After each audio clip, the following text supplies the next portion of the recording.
അഹമ്മദാബാദ് വിമാന ദുരന്തത്തിൽ സീറോ മലബാർ സഭ മേജർ ആർച്ച് ബിഷപ്പ് ദുഃഖം രേഖപ്പെടുത്തി. 2025 ജൂൺ 12 അഹമ്മദാബാദിൽ നിന്നും ലണ്ടനിലേക്ക് പുറപ്പെട്ട ബോയിംഗ് 787 വിമാനം തകർന്നു വീണ മരണമടഞ്ഞവർക്ക് മാർ റാഫേൽ തട്ടിൽ ആദരാഞ്ജലികൾ അർപ്പിക്കുകയും ചെയ്തു. അതേസമയം രക്ഷാപ്രവർത്തനങ്ങൾ കാര്യക്ഷമമായി നടക്കുന്നതിലും പരിക്കേറ്റവർക്ക് ലഭിച്ച പരിചരണം ഉറപ്പാക്കുന്നതിലും ഭരണ സംവിധാനങ്ങൾ കാര്യക്ഷമത പ്രകടിപ്പിക്കുമെന്നതിൽ മാർ റാഫേൽ തട്ടിൽ പിതാവ് പ്രതീക്ഷ രേഖപ്പെടുത്തി.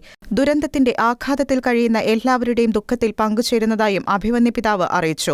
അഹമ്മദാബാദ് വിമാനത്താവളത്തിന് സമീപം ജനവാസ മേഖലയിലായിരുന്നു രാജ്യത്തെ നടുക്കിയ സംഭവമുണ്ടായത്. ലണ്ടനിലേക്കുള്ള എയർ ഇന്ത്യയുടെ വിമാനത്തിൽ 230 യാത്രക്കാരും 12 ജീവനക്കാരും ഉണ്ടായിരുന്നതായാണ് വിവരം. ടേക്ക് ഓഫ് ചെയ്ത് നിമിഷങ്ങൾക്കകമായിരുന്നു അപകടം. വിമാനം മതിലിൽ ഇടിച്ചതായാണ് അവിടെ നിന്നുള്ള റിപ്പോർട്ടുകൾ പറയുന്നത്. ദുരന്തത്തിൽ മരണസംഖ്യ 133. മരണസംഖ്യ ഇനിയും ഉയർന്നേക്കുമെന്ന വിവരമാണ് പുറത്തുവരുന്നത്.